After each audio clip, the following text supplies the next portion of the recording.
গতকালকে ২ টা পেঁপে নিয়ে আসছিলাম। একটা অলরেডি খেয়ে ফেলেছি। সকালবেলা দেখি এটাও অনেকটাই পেকে গেছে। তো ভাবলাম কেটে খেয়ে ফেলি। পেঁপেটা অনেক মিষ্টি ছিল। আলহামদুলিল্লাহ অনেক ভালো লেগেছে। আসসালামু আলাইকুম। সবাই কেমন আছেন? আমি সাথী আরেকটি ব্লগ ভিডিও নিয়ে চলে আসছি। সবাই লাইক বা লাভ রিঅ্যাক্ট দিয়ে অবশ্যই শেষ পর্যন্ত ভিডিওটি দেখে একটা গঠনমূলক কমেন্ট করে যাবেন।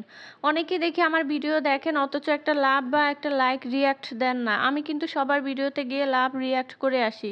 তো প্লিজ দয়া করে এই কাজটা করবেন না। তো যেটা বলেছিলাম, মেয়েরা আসলে সংসারের জীবন আমি দেখেছি একটা ছেলের সংসারের পিছনে যতটা অবদান একটা নারীরও ঠিক ততটাই অবদান। অথচ নারীদেরকে পিছনে ফেলে তাদেরকে যথেষ্ট সম্মান বা ভালোবাসা কিছুই দেওয়া হয় না। তাদেরকে তুচ্ছ তাচ্ছিল্য করা হয়। যেমন আমার বাসায় আমার হাসব্যান্ড সপ্তাহে ১ দিন বাসায় থাকে। তো থাকলে আমি যদি তাকে একটু কথা বলি বা বলি এটা করে দাও, আমার সাথে একটু হেল্প করো, তাহলে সে বলবে কি সপ্তাহে ১ দিন বাসায় থাকি তাও ঘ্যানর, ঘ্যানর করতেই থাকো। তো এই জিনিসগুলো অনেক খারাপ লাগে। তো আমিও তো পরিশ্রম করি, আমিও তো সারাদিন সংসারের পিছনে খাটি।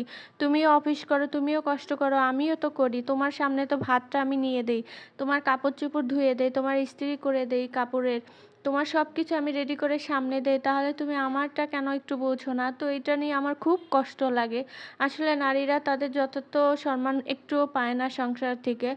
একে অপরের মানুষের প্রতি একটু সম্মান, একটু ভালোবাসা আমার কাছে অনেক বেশি ইম্পর্ট্যান্ট মনে হয়। তো যাই হোক, মাসের ১ম এ আবার সে আগের মতো নিয়ম শুরু করে দিলাম। ২৫০ গ্রাম আদা, ৩০০ গ্রাম রসুন আর হাফ কেজি পেঁয়াজ কেটে নিয়ে সবগুলো একসাথে বেটে সারা মাসে আমি চালিয়ে যাই। এভাবে করে অনেকটাই খরচ আমার কমে আসে।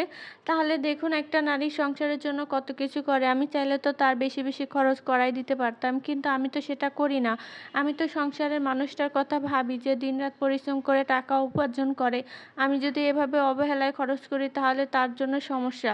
আমাদের ভবিষ্যতের জন্য ক্ষতি হবে। তো আমি তো তার কথাটা ভেবে এই কাজটা করি। কিন্তু সেও কি একবারেও আমার কথাটা ভাবতে পারে না? প্রতিটা স্বামী যদি তার স্ত্রীদের একটু কাজে হেল্প করে, একটু বাসায় থেকে পাশাপাশি রান্না করে খাওয়ায় তাহলে কিন্তু কতটাই না ভালো হয়। কিন্তু এটা তো তারা করবে না। এটা করতে গেলে তো তাদের ইগোতে বাজে। তো যাই হোক, এই যে এখানে আদা রসুন পেস্ট আমার হয়ে গেছে।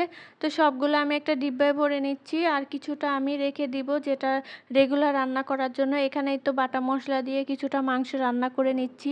১ম এ আমি বুটের ডাল রান্না করেছি সকালবেলা উঠে, আর মেয়ের জন্য একটু মাংস রান্না করতেছি। মেয়ে মাংস খুব পছন্দ করে, আবার ডালটাও পছন্দ করে। সেজন্য ভিন্ন ভিন্নভাবে ৩ ধরনের ডাল ৩ দিন পর পর রান্না করি। একদিন মসুর ডাল রান্না করলে আরেকদিন মুগ ডাল, আরেকদিন বুটের ডাল করার চেষ্টা করি। তো মাংসটা একটু রাখার চেষ্টা করি, যেহেতু মাংসটা খেতে পছন্দ করে, যখন তখন চেয়ে বসে। ওকে যেই খাবারে দেই না কেন ও আগে বলবে আমি মাংস খাবো। তো মাংসটা সুন্দর করে কষিয়ে নিয়েছিলাম। কষানোর পরে আমি রান্নাটা করে নিব আর দেখাচ্ছি না। আর এদিকে আমি একটু আমড়া মেখে নিয়েছি। গ্রেটার দিয়ে কুচি, কুচি করে আমড়াটা এভাবে মেখে খেতে অনেক ভালো লাগে। এখানে লবণ, চিনি আর কাঁচামরিচ দেওয়া ছিল। আলহামদুলিল্লাহ অনেক ভালো লেগেছে। সবাইকে অনেক ধন্যবাদ ভিডিওটি দেখা